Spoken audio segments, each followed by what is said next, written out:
guys, so we are waiting for our dessert here at the Brown Derby, but we figured we would give you our top 5 tips for when you go to Batuu.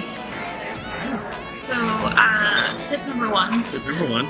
So when you go to the lightsaber workshop, there's 2 people there. There's one guy on the outside or one person on the outside with an iPad, and then when you get inside, there's a little like fenced-in area. When you get inside, there's a second person with an iPad. If the first person to the iPad tells you that it's cool and there's no reservations, just ignore them and walk right past them to the actual person inside the land. Because what we found is they sent us away and said, oh, come back at this time. And when we came back at that time, they're like, oh, it's filled up again.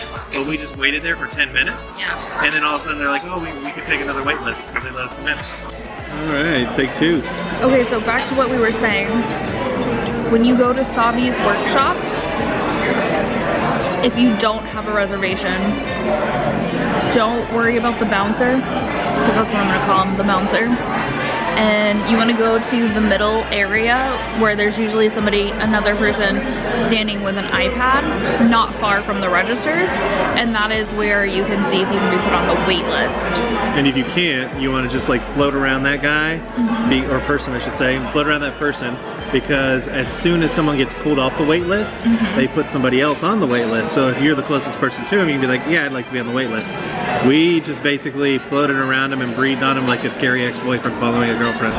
Like it was just like, we were just kind of behind him the whole time, like, hey, when it opens up, and as soon as it did, we got on the list. And it only took like 10 minutes, 5 to 10 minutes. I mean, we had left, this was the 3rd time we visited, and they kept saying, oh, come back at this time. And we eventually like, this is not working, because every time we come back, it's filled. You've given away the wait list. Yeah. So definitely just hang around, give it a few minutes, and honestly we were on the wait list for maybe 20 minutes. I want to say like 2 shows, maybe. Yeah, it was really quick. It didn't take very long at all, and they have a loudspeaker, so make sure too, if you have a reservation or you're on the wait list, that you're within earshot, because they will call your name to come up to the register and pay. And if you don't fill, and if you have a reservation, you don't fill, they just move on to the first person on the wait list. So the second big one. So number 2 is the DAS. The DAS is working at the Millennium Falcon. So if you are somebody who has a disability and has the disability access pass, you can use that while you're in the land, especially if the wait times for Millennium Falcon go over 20-30 minutes.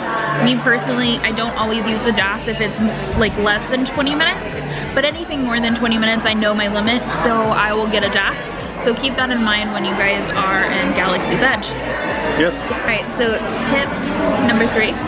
Number 3 is the droid depot. So when you go to the droid depot, it's a little bit chaotic. I think they're still trying to work out crowd control and how many people to let in, whether they're builder or they're just looking, because there were a lot of people just looking. Yeah. But there also were a lot of people building, and honestly, I think we waited maybe 10-15 minutes once we got in to pay for our droid and start the building process, but it felt very chaotic. It was kind of like, here's your tray, go over to the conveyor belt and grab your parts and then talk to somebody else. Yeah. And it was weird, so like getting to the pay stuff's pretty straightforward. You get in line, you pay, that was easy. But then once you left that station, like, oh, go talk to somebody else, and there's no one over there. So then you go there and you're like, well, I guess I grab these parts. And then finally we found someone, they're like, oh, take this station. We had the droid almost all of the way together before someone even came over and introduced themselves and talked about it. And if you're not comfortable with like power drills, there's a power drill you have to do to screw in the screw. So don't be afraid to ask for help. It's the biggest thing I think we have for that one. And I'll link the video to our droid building experience up here, so you guys can check that out. So tip number 4 is the soda and water bottles. So the Coke and the Sprite stick on really well. They look like thermal detonators. The Dasani though that I got, the casing, the fancy thing, it just fell off. So it like got the water underneath the glue and it just separated. So it's just a piece of paper now. So keep that in mind when you're buying them. I'll throw that in as a bonus. So our last tip, it's a big one, is make sure you bring stuff to carry. I bought the Luke Skywalker Return of the Jedi lightsaber, and then I got a blade for it, and it was so awkward to carry. So long. They gave me like a rectangle bag, instead of like a big cubed one. So like it would just stick out of the bag, and no matter how I placed it in the bag, it would like flop around. And then we got the droid, and we got the Coke and the Sprite, and then we got some holograms and stuff, and it was just like crazy the amount of stuff. So you really need to plan to be able to carry the stuff out of the park. And if you don't, I do think they gave us the option when you bought the Luke lightsaber to have it sent to the front of the park or carry it around. So if it's the beginning of your time in the park and you don't really want to mess with it, I would highly suggest having it sent to the front of the park. And honestly, and that's across the board with any merchandise that you buy on Disney property. If you don't want to lug it around the park, just have it sent to the front, because it's super easy. Usually it's not there till like a couple hours later, but if you're buying it at the beginning of your day and you're going to be there all day, it makes sense. Have it sent to the front of the park, and you don't have to worry about it until you're on your way out. And if you buy a droid, you want to have it in some kind of backpack that it can see out, because Macy's droid was doing things, but we couldn't see it because it was inside the backpack, but we'd occasionally like hear it beep and stuff. So there's a lot of things it does if it's outside of a backpack where you can see it, but you have to figure out how you want to do it. One person we saw had like a netted backpack for their BB-8, and that was really cool, so that might be a good idea. And it was, it's a really awkward box that they put the droid in. It's a cardboard box, think like Build-A-Bear. It's a very Build-A-Bear-esque cardboard box. We were saying, just be prepared. The merchandise is awkward. It's very awkward, and if you get a lightsaber, they do give you a sling that you can... If you get a custom lightsaber.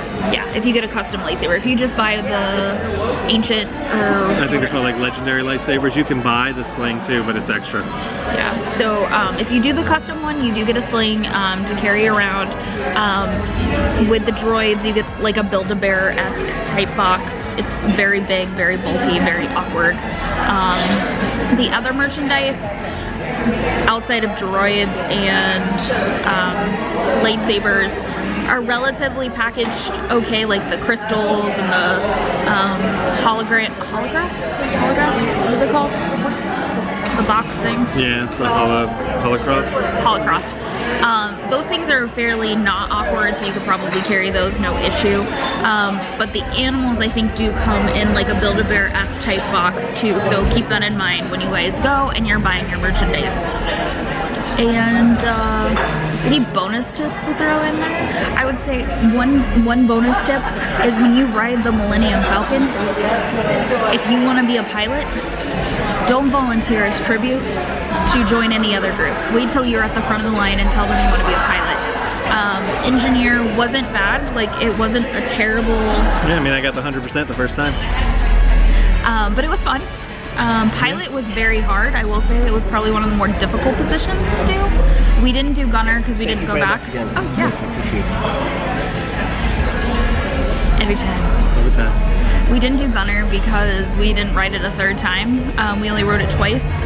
But from what I've seen from the people when we were an engineer, basically all you do is tap the same button over and over again. But there's got to be something to it, because our party was only getting like 18 and 20%, but every time we rode it. So there's some kind of trick there, but we don't know yet.